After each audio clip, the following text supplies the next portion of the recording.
And welcome to the District 12 Candidate Forum. I'm Nancy Garrett, and I'll be participating in the forum tonight.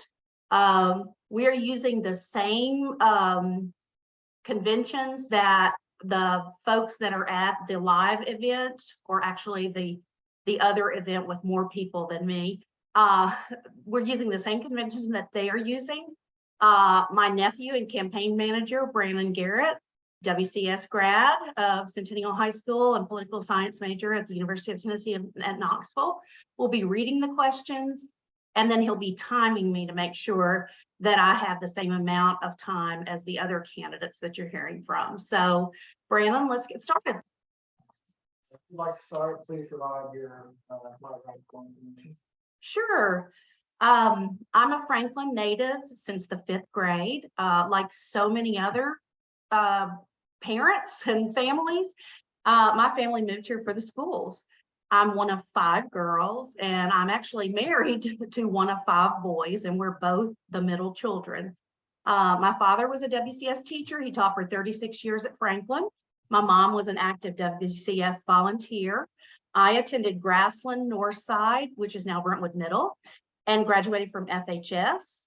I'm a Belmont grad with a marketing degree. I volunteered a lot before I moved back to Franklin when I married. I'm one of Hands on Nashville's founders, and I founded our first relationship with Metro Partner Schools. I received the JCPenney Points of Light Award for that work, and was also selected as an Olympic torchbearer for my efforts in volunteerism. I've been a Sunday school teacher and the missions and outreach leader at First United Methodist Church. I was active in the Special Friends Ministry. I have one son. He now lives in Spain. He's coming home soon. I'm excited about that. He went to Moore Elementary, Freedom Intermediate, and Freedom Middle in Franklin Special. And then he graduated from Centennial High School. In terms of my volunteer experience in WCS, I was a PTO leader every year of my son's school career. Really have a passion for literacy and encouraging the love of early reading. I also volunteer with my son's sports teams. I was the lead for the Freedom Intermediate site-based community group. And then I also at Centennial was PTO assistant treasurer, vice president, and president of the PTO. So that's kind of a quick and probably somewhat boring, just kind of a sense of who I am. Thank you. Sure. What differentiates you from other candidates running for district? So what differentiates me from other candidates running for my district? Well, my lifetime of volunteering in the public education space, an actual observable passion for public education, a desire to build on the legacy of our excellent public schools, and a willingness to work with all stakeholder groups, including other legislative bodies, parents, community groups, to accomplish things that are focused on the students of our district. I have an even keel and a temperate manner, and I'm a team player who won't fray when the going gets tough. I have a willingness to learn and keep learning in this role. I don't come into this thinking I'm the best thing that ever happened to this school board. I come into this thinking I have a passion, I have the expertise in the background, and I have something to contribute, and I'm committed to doing something of value for our public schools. I have an ability to build relationships. I think pretty much every middle child in a large family can say that is an area of expertise. But most of all, I built my expertise along the way. Started with foundational elements such as, the basics, voting in every election. That was really important. Getting to know our community, volunteering in the schools, and all of that made me ready to take on a board role. That's all. Why do you want to serve on the Williamson County School Board? And is there a particular issue or issues that motivate you to serve? So why do I want to serve on the Williamson County School Board? Is there a particular issue or issues that motivate you to serve? Well, I was originally motivated to seek the board appointment to the unexpired term of my predecessor, because I really felt like there was a gap on the board in representation of my particular area. I felt like our families and our students were underrepresented and that their voices needed to be heard. And this also proved true as the South Carruthers corridor grew, which is one of the Page feeder zone.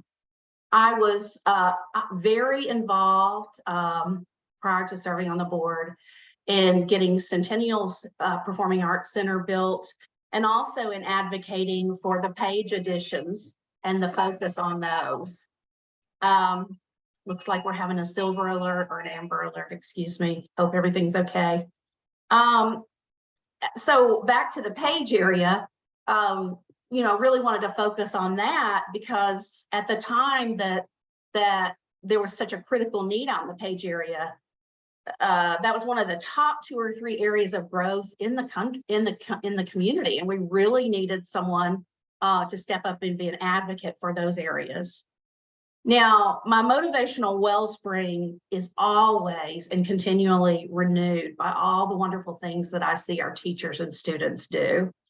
And you ask what these are, and I would just say, you know it when you see it. You know, when your child comes home and is, you know, so happy about the relationship they have with a teacher. One of the things that I've seen most recently is the performing arts showcase that our seniors put on, and just how absolutely wonderful that was, and how touching it was to hear all these creative seniors just talk about their art and how it was important to them and why it was important to them, and the relationships they had built through their artistic studies. Time? Okay. Are you in favor of charter schools in Williamson County, and why are you not? I am not in favor of charter schools for Williamson County. We are a high-performing district that serves our students well. We have varied areas of study, including career and technical education offerings, advanced placement classes, academic areas of focus, lots of different clubs, including the robotics club that has been so successful on the national level, many arts programs, and many athletics programs. I think that high-performing districts like ours should be exempt from charters and from the charter review process. So, would you propose changes to the current school board policy 4.403, which addresses reconsideration of instructional materials and textbooks? If so, what changes would you propose? So would I propose changes to the current school board policy 4.403, reconsideration of instructional materials and textbooks? So our board has actually spent almost the entirety of a policy meeting recently discussing changes that we would like investigated for that policy. And we have those documented and noted, and we're waiting for the state to codify the law that was passed during the legislative session so that we know what changes we're going to proceed with, because some of those changes might not be needed after we get a better understanding of how that law is going to impact us and impact all the public school districts in the state. Now, some things that I noted in that process are determining if we need to split that policy up into 2 different items, for example, a policy for curriculum and a separate policy for library books. And I'm also interested in making sure that books that are available through the internet have the same type of processes that accompany them as books in our physical libraries. And this is an evolving area of the law, and I think it requires more study and a more sort of definite approach. All right, thank you. How do you think students in Williamson County should feel when they are in school? What actions do you believe need to be taken to ensure that all students feel that way?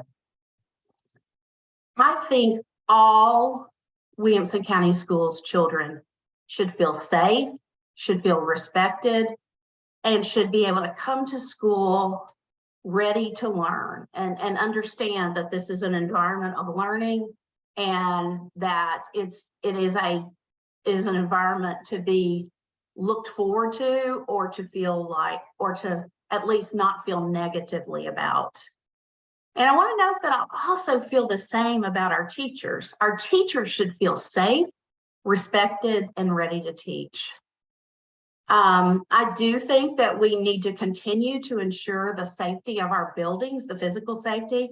We have an excellent director of security at the district. He and his team are always looking for ways to improve the safety of our students and our staff who work in the schools. And I just appreciate so much their dedication and mission focus to matters of security and safety.